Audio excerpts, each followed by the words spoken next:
Bem-vindo à segunda série, eu sou Adriano, professor de artes. Nessa aula, pessoal, nós vamos falar sobre músicas típicas do século XIX. Então veremos um pouco do período romântico, em especial a produção musical para o balé.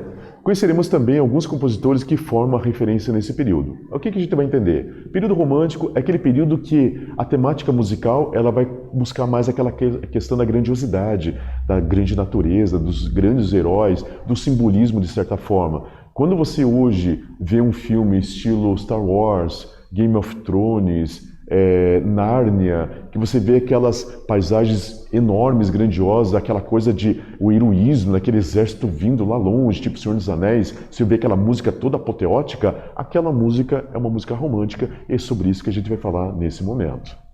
Então, vamos fazer duas perguntinhas, pessoal, só para a gente tentar entrar com foco nessa aula. Primeira pergunta, a vida pessoal de um compositor pode ser refletida em sua composição musical? Você acha que se você tiver uma vida totalmente conturbada, essa confusão na sua vida, ela pode refletir na sua obra musical? O que vocês acham? Pergunta 2. A temática patriótica e mitológica pode ser destaque num período musical? Você acha que, de repente, num período da história, e nós estamos falando agora da época contemporânea, que é mais ou menos 1850 em diante, será que essas reviravoltas históricas, Revolução Francesa, essa coisa da mitologia, será que ela pode dar uma tonalidade diferente dentro da música? Nessa aula a gente vai ver que com certeza pode. Vamos lá. No século XIX, o balé clássico se desenvolveu de tal forma que escolas surgem na Rússia, Itália, França e Inglaterra. Ainda hoje, nesses países, há também escolas em Cuba, Estados Unidos e China, que adotam as técnicas clássicas e elementos da sua própria cultura, uma técnica estética. Por que a gente vai falar de balé? Porque o balé vai ser uma grande leque exatamente para os compositores românticos, porque vai ser exatamente uma manifestação física da própria música. Como a música é uma coisa totalmente abstrata, o balé vem exatamente para dar forma a essa abstração, para dar exatamente cara a esses personagens que estão dentro dessas composições. Lembrando vocês que lá na Itália surge uma coisa chamada balletto, que são aqueles grandes bailes que nós tínhamos lá no período do Renascimento, então ele começa assim, devagarzinho, esses bailes começam a crescer, e quando nós estamos entrando já no período romântico, nós já temos ali no Barroco, já temos a ópera, que é a junção de tudo isso, e a ópera ela começa a se espalhar por todo mundo. Daí lá, mais ou menos, vamos colocar século XVIII, mais ou menos, nós vamos ver Luís XIV. Luís XIV ele começa a 17 para 18, a gente vai ver Luís XIV fazendo reviravoltas, que vai ser o período do Barroco francês, fazendo reviravoltas lá na França. Então está tendo aquela ostentação, aquela coisa muito grande. Estamos falando em 1700 alguma coisa, né? Então ele começa a colocar essa grande transformação. E ele gostava muito de dança. E ele traz exatamente o balé, vamos colocar, traz a dança para a França. E essa dança para a França ela vai se tornar o balé que nós conhecemos com o francês. E a Europa dita todas as regras e agora a Europa está dizendo para todo mundo que o balé é muito interessante. Tanto é que Luís XIV ganha o apelido de Rei Sol porque ele participa de uma peça de balé e ele faz o papel de um rei chamado um Rei Sol. E daí o que acontece? Esse balé ele se torna internacional, vai para a Rússia e na Rússia fica mais desenvolvido que na França. Tanto é que hoje o balé que vocês conhecem hoje é um balé russo com os termos franceses em homenagem. Então a gente vai ver então que esse balé vai ser exatamente essa porta para os compositores e ele vai se adaptar em cada país. Então essa linguagem de cada país, essa coisa do folclore de cada país vai dar um tom exatamente para as músicas do balé. E isso vai exatamente incentivar vários autores que a gente vai ver para frente com as suas nacionalidades, eles vão pegar um pouco de suas raízes, muitas vezes juntando com a história do seu país para dar um resultado final, que é essa música romântica que a gente vai ver agora nesse momento. Então a ilustração ao lado representa o espetáculo de balé clássico conhecido como Quebra-Nozes, temática natalina, composto pelo compositor russo Piotr Tchaikovsky no auge do romantismo, uma peça que é carregada de romance, fantasia e magia. Mary, numa noite de Natal, ela ganha um bonequinho que é um quebra-nozes. O que é o quebra-nozes? É um soldadinho pequenininho que ele abre a boca, você põe uma noz e você quebra essa noz. E esse soldadinho, lá no meio da noite de Natal, ele se transforma num príncipe e ele leva a Mary para uma viagem para um mundo utópico, um mundo lírico, e nesse mundo lírico existe um vilão que é um rato, e eles combatem esse rato. Essa é a história do quebra-nozes. Então quer dizer, nós temos uma coisa que é impossível de acontecer, mas uma fantasia. E essa fantasia acaba acontecendo musicalmente e acaba acontecendo visualmente através do balé. Então nós temos agora as histórias que eram contadas pelos pais no momento que as crianças dormem, agora essas histórias são contadas, que são folclóricas, são contadas através da encenação do balé, através da dança. Então nós temos a pessoa responsável, foi Piotr Ilyich Tchaikovsky, 1840-1893, compositor russo que uniu o folclore e patriotismo russo com a técnica europeia ocidental, autor das mais famosas composições românticas transformadas em balé, composições tais como Lago do Cisne, Quebra-Nós e A Bela Adormecida. Lembrando que Tchaikovsky ele era filho de militar, engenheiro militar, a mãe dele tinha procedência francesa, então ele veio num meio muito interessante, bem abastado. O pai dele queria que ele fosse advogado, ele se tornou advogado, começou a trabalhar com direito, odiava isso, até que ele deu seu grito de libertação e foi para a música e começou a compor música desde cedo, e numa certa idade ele falou, não quero mais saber disso, e entrou dentro da música não seguindo o conselho dos pais, mas ele quis entrar e ele teve uma empreitada bem legal e os balés começaram a contratar ele. Quando ele fez, interessante, quando ele foi fazer o Quebra-Nozes, Quebra-Nozes foi a última obra que ele fez em vida e ele não chegou a ver como ficou no caso da divulgação do Quebra-Nozes. Mas ele, quando estava compondo o Quebra-Nozes, ele falou assim, isso daí não vai ser muito legal, eu acho que não vai dar muita repercussão. E foi ao contrário, é a peça mais emblemática que nós temos de Tchaikovsky, que foi uma peça que até hoje ela é encenada, uma das mais encenadas do balé clássico moderno, no balé clássico nos dias de hoje, na época contemporânea, e se tornou um grande sucesso para ele, que ele nem desconhecia, ele não pôde acompanhar, porque depois ele acabou morrendo de cólera, infelizmente, e não pôde ver o sucesso que foi a obra dele. Então nós temos aqui um pedacinho de Quebra-Nozes, pessoal, dá uma olhadinha rapidinho, só para você ver que maravilha que é e como é muito legal. Já voltamos, até daqui a pouquinho.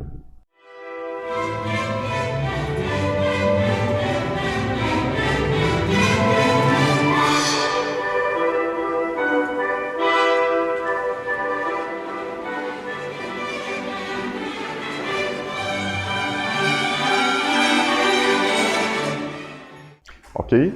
Vamos mais um, pessoal? Vamos ver rapidamente o Lago dos Cisnes, que é a história de uma princesa que ela é transformada num cisne e tem toda uma história envolvendo toda essa questão de magia e essa ambientação dentro de uma floresta mágica. Vejam lá, que maravilha, e já voltamos.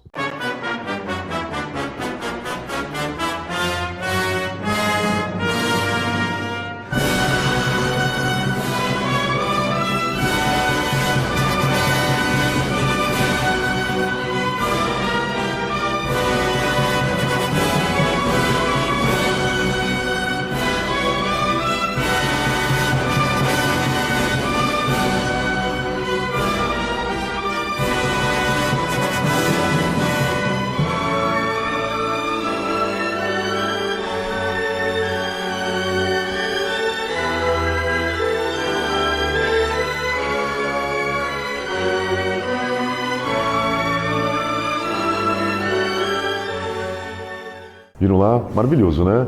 Você vê como a música e a coreografia do balé, coreografia significa desenhar através da dança, então a gente vê que ela vai fazer sua própria linguagem. Então, o autor coreógrafo, ele está desenhando os movimentos, acompanhando exatamente o desenho da música, que é uma coisa que uma completa a outra de uma forma muito natural. E vamos fazer uma perguntinha rapidinho, pessoal? Cite uma obra de Tchaikovsky, cite para mim agora, fico aguardando vocês. Até daqui a pouquinho.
Ok, pessoal? Respondeu? Manda para nós lá. Vamos falar sobre outra pessoa emblemática que é Franz Schubert, que ele vai dar uma tonalidade muito legal. Ele é um grande destaque desse mundo romântico. Franz Schubert, 1797-1828, compositor austríaco, trabalha intensamente na composição no estilo poético e melódico. Produziu Ave Maria, Truta e A Morte e a Donzela. Inclusive, ele compôs logo após saber que estava muito doente em 1824. Ele morreu exatamente 4 anos depois. Foi considerado o maior poeta lírico da música. Schubert é o seguinte, os pais dele queriam que ele fosse professor de todo jeito, ele acabou se tornando professor, mas ele não apreciava, aquilo não era a vida que ele tinha.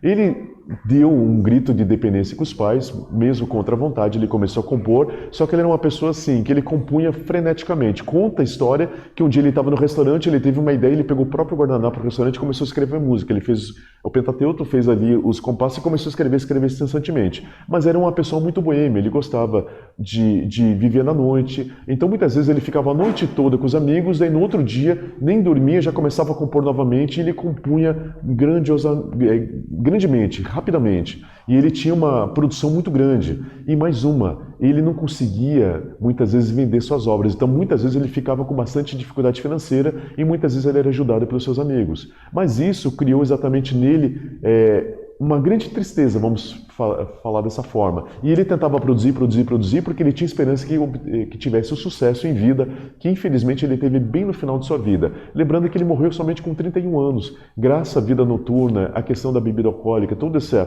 proeminência que teve, ele teve seu organismo bem deteriorado e ele acabou falecendo bem rapidamente. Tanto é que ele era grande fã de Beethoven. E aonde ele foi enterrado praticamente quase ao lado de Beethoven, que era a sua grande inspiração que ele tinha nesse momento. Pessoal, vamos ver aqui na frente, ó. Nós temos uma obra de Schubert, que é a Ave Maria, é uma tonalidade mais religiosa, só lembrando que ele é considerado o maior poeta da música romântica, porque ele tem as melodias mais maravilhosas desse período, por isso que ele é considerado um grande destaque. Vamos ouvir rapidamente e já voltamos. Até daqui a pouquinho.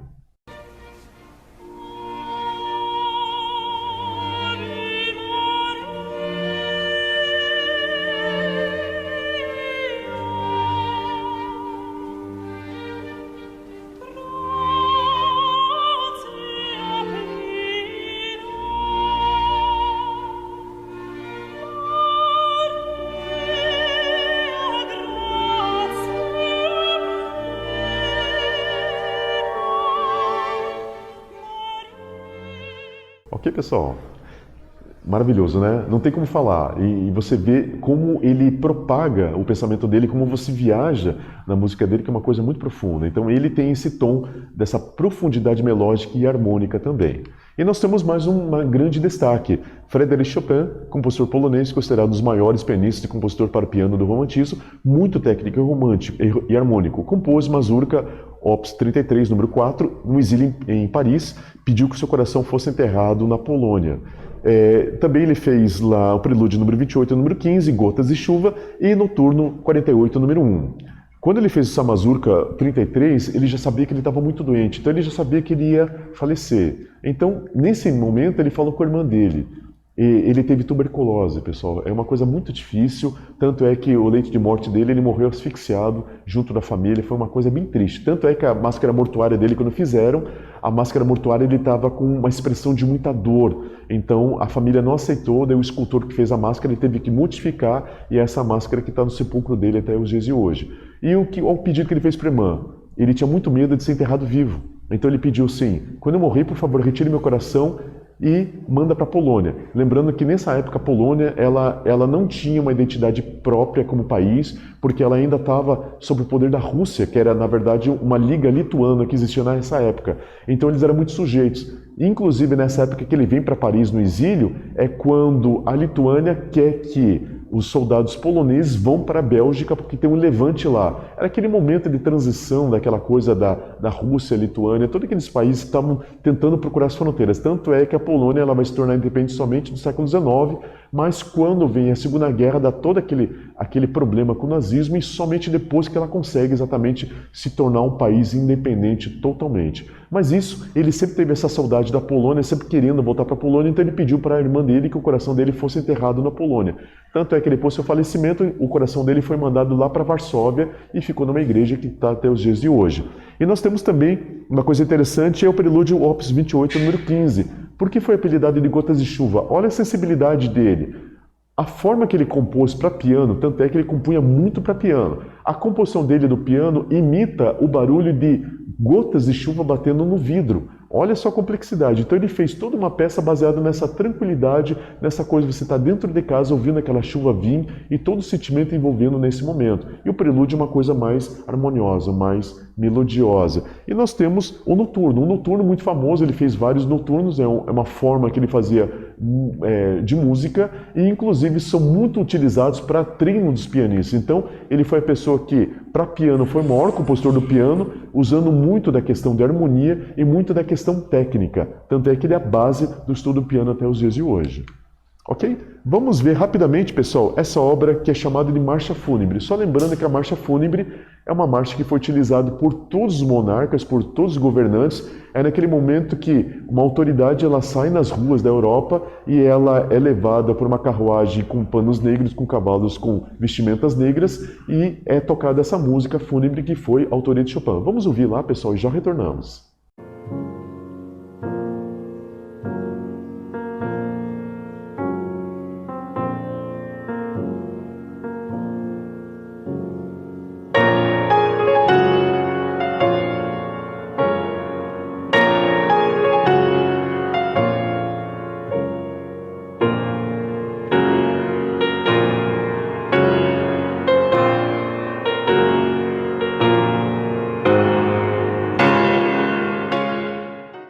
Ouviram lá?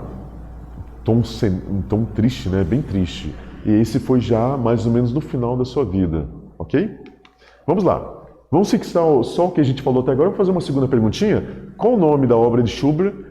Qual o nome da obra que Schubert compôs ao saber que estava muito doente? Até eu escrevi lá. Qual obra que ele fez quando ele já sabia que estava já quase terminando a vida dele? Lembrando que ele morreu somente com 31 anos. Escreve para mim, estou aguardando vocês. Até daqui a pouquinho.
Ok, pessoal, manda para nós.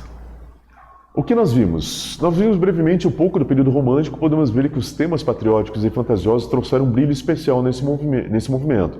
Podemos perceber que os compositores românticos tiveram uma dedicação total na expressão de suas obras. O que acontece? Dentro dessa época romântica nós temos a questão da fantasia, a questão da grandiosidade, uma coisa que não era muito feito antes. Inclusive o balé foi bem decisivo porque materializou essa fantasia para que a gente pudesse ver. E uma coisa interessante é que os compositores do período romântico, lembrando que Beethoven foi a pessoa que começou o período romântico, ele foi a grande transição no momento que ele pega exatamente coral humano, um coral de pessoas e coloca junto com a orquestra sinfônica, ele faz uma grande revolução que dá o tom exatamente dessa coisa do romântico. A gente vê que as pessoas se dedicavam tanto que eles acabavam trazendo essa dedicação para suas obras e você vê que muitos até morrem mais cedo, porque eles se dedicam demais. É uma música feita com muita alma. Essa vai ser a grande característica desse período romântico e a gente pode considerar o período de ouro das orquestras sinfônicas.